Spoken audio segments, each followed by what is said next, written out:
Hey guys, I'm going to show you how to fix this problem on Windows 11 system.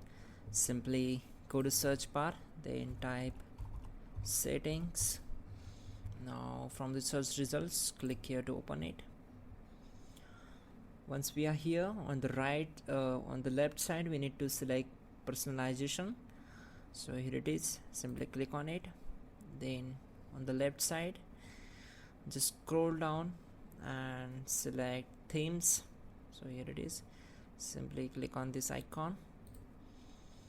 Now just scroll down, and in the related settings we need to select desktop icon settings.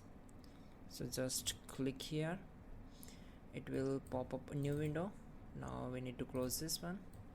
So on the desktop icon settings, so we need to select the desktop icons which we want on our desktop.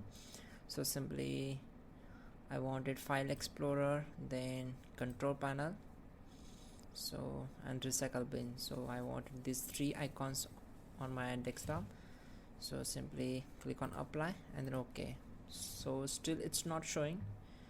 So if I want to fix this, I will simply right click on desktop, go to view, then select this last option, that is show desktop icons.